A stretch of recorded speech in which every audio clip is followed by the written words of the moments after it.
नमस्कार। International yoga society के तरफ से आप सभी को हनुमान जयंती की हार्दिक शुभकामनाएं। सत्संग के इस भाग में हम हनुमान स्तुति का पाठ करेंगे और उसका अर्थ समझने का प्रयास करेंगे।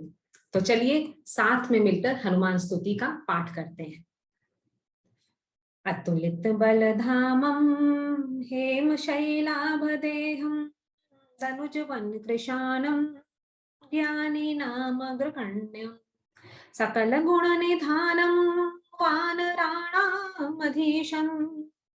रघुपति प्रिय भक्तम वात जातम नमामि। ये स्तुति संत तुलसीदास ने रामायण में की है भगवान हनुमान के लिए।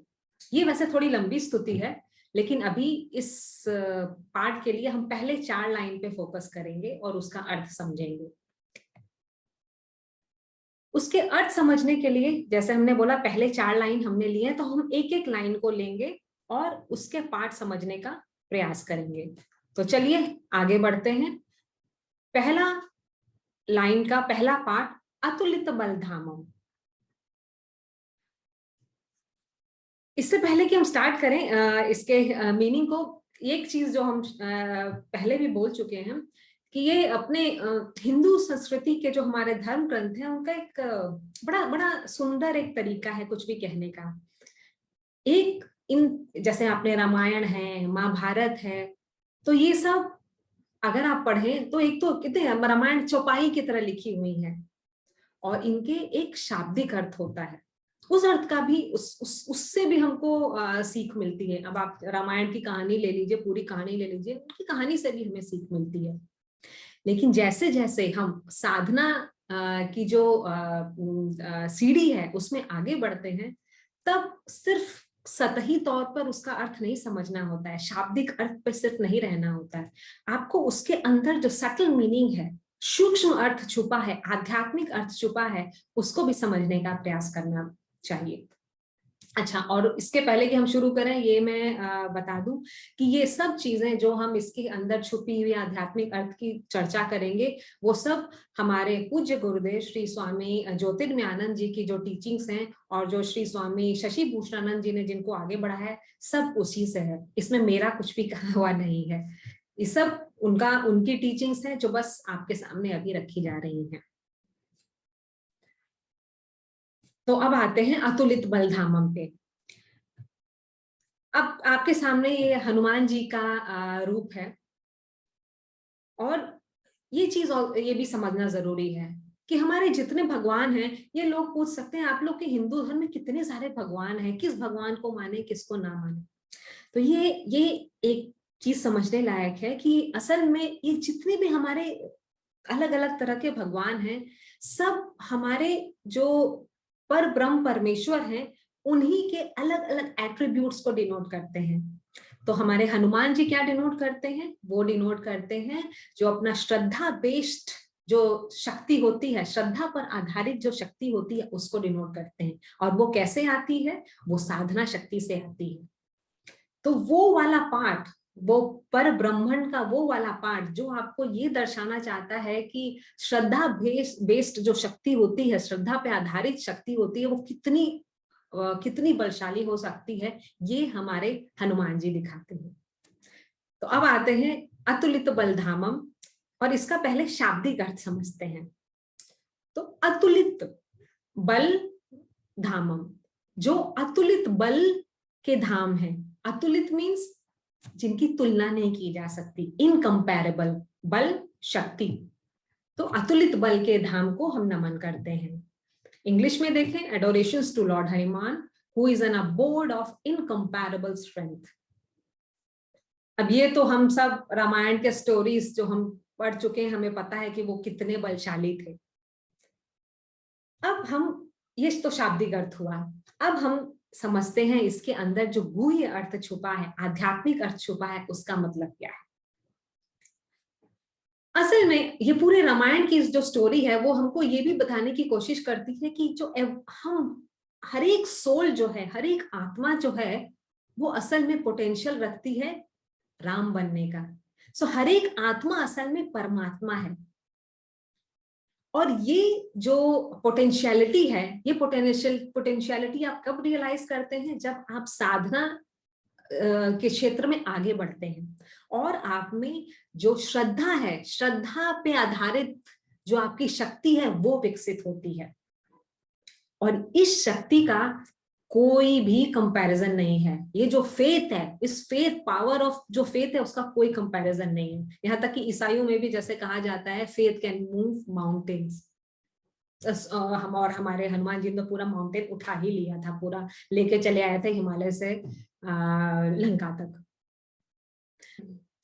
हनुमान की जो शक्ति है उसका अनुमान लगाना बहुत मुश्किल है। तो इससे हमको ये समझ में आता है कि जो श्रद्धा की जो शक्ति है, जो हमारे साधना से जो शक्ति विकसित होती है, उसका अनुमान लगाना बहुत बहुत बहुत मुश्किल है। उसी को दर्शाते हैं हमारे हनुमान जी। आइए आगे बढ़ते हैं। पहले लाइन का दूसरा पार्ट, अतुलित बलधामम, फिर हेम शैलाभ देहम। पहले इसका शाब्दिक अर्थ देखते हैं।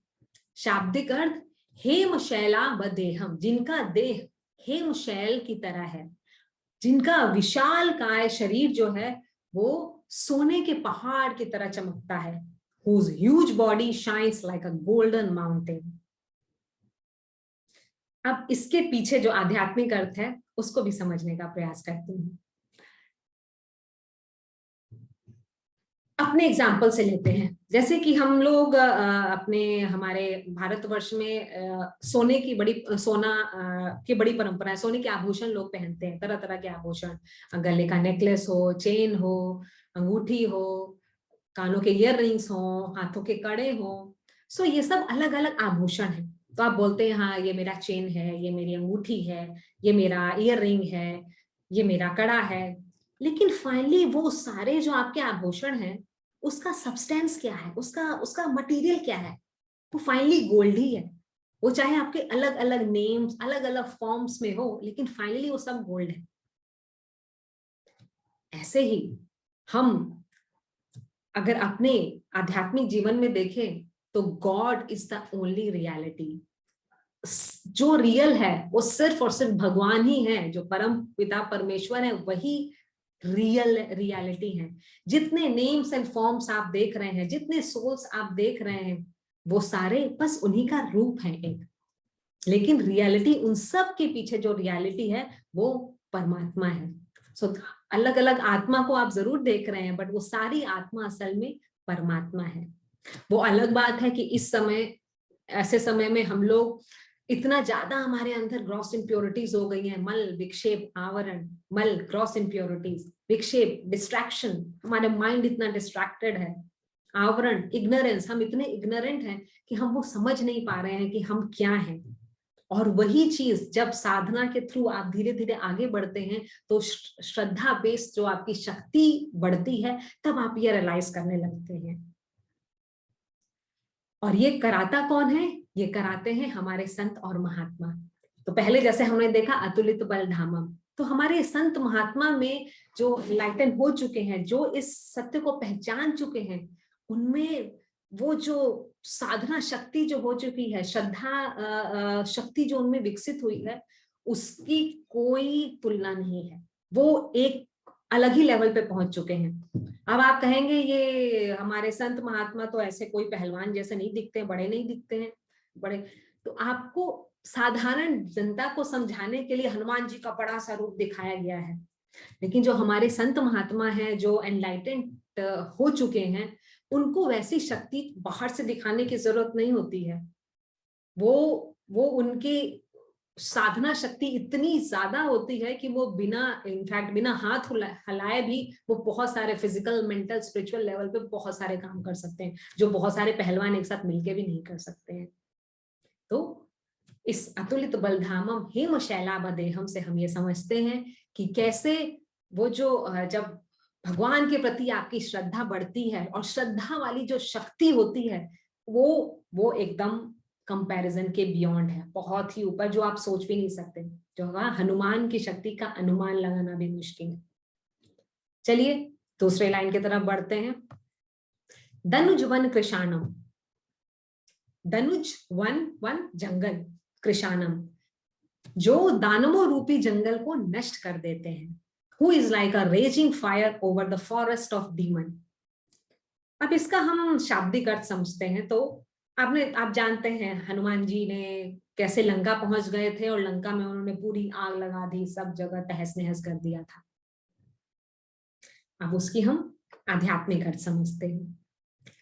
ये जब जैसे हमने बात की, जैसे जैसे आप साधना की सीढ़ी पे आगे बढ़ते हैं, आप में श्रद्धा आधारित जो शक्ति है वो बढ़ती जाती है, तो आप में वो जो ज्ञान अग्नि प्रकट होती है वो इतनी प्रचंड होती है कि आपके अंदर जितने भी फोर्सेस ऑफ डार्कनेस हैं, जितना भी अंधकार है, जितने भी दानव है, ये दानव फाइनली हमारे अंदर ही है।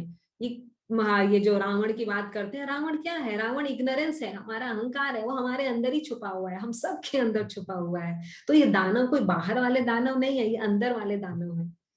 तो जब वो ज्ञान अग्नि प्रकट होती है, प्रचंड बनती है, तो हमारे अंदर जितने भी दानव छुपे बैठे हैं उन सब को वो जला देती है, दग्ध कर देती है। चलिए आगे बढ़ते हैं। ज्ञानी नामक गण्यम, जो ज्ञानियों में अग्रणी है, ज्ञानियों में सबसे आगे हैं। फोरमोस्ट अमोंग द ज्ञानीज, हनुमान जी बहुत ज्ञानी हैं। उनको बहुत, वो पहले बचपन में के समय, उस समय चूंकि ये वायु पुत्र हैं, वायु ने इनको जो अपने सन गॉड हैं सूर्य देव से इन्होंने शिक्षा प्राप्त की थी। तीसरी लाइन पर आते हैं। सकल गुण निधानम वानराणाम अधीशम, सकल गुण निधानम, सकल सारे गुण, गुड क्वालिटीज, निधानम निधि वर्ड से बना है, निधि संपत्ति, संपदा, तो सभी गुणों की संपदा जिनके पास है। वानराणाम अधीशम, वानरों के जो धीश हैं, वानरों के जो स्वामी हैं। इंग्लिश में देखें, so who is a store house of all good qualities and the master of monkeys. उनके गुणों पे तो असल में संत तुलसीदास ने एक अलग चौपाई लिखी हुई है, लेकिन अभी हम उस पे नहीं जाएंगे। उसमें बहुत है, तेजो, धृति, बहुत सारी तरह तरह की चीजें हैं, बट अभी जस्ट उसको समझने के लिए हम कह रहे हैं कि जितने भी गुड क्वालिटीज हैं सब गुणों की खान है ये। चौथे लाइन पे, रघुपति प्रिय भक्तम वात जातम नमामि, रघुपति श्री राम के जो प्रिय भक्त हैं, वात जातम वायु के जो पुत्र हैं, उनको हम नमन करते हैं। Who is dear devotee of Shri Ram and son of वायु देवता, I salute श्री हनुमान। तो इसी तरह इस चारों जो लाइंस हैं उसकी आपने उसके शाब्दिक अर्थ भी देखे और उसके अंदर जो आध्यात्मिक अर्थ छुपा है वो भी देखे। ये बहुत और लंबी स्तुति है, लेकिन अभी के लिए हम इन चारों लाइन पे ही फोकस कर रहे हैं। इसी के साथ ये वाला भाग हम यही खत्म करते हैं। धन्यवाद।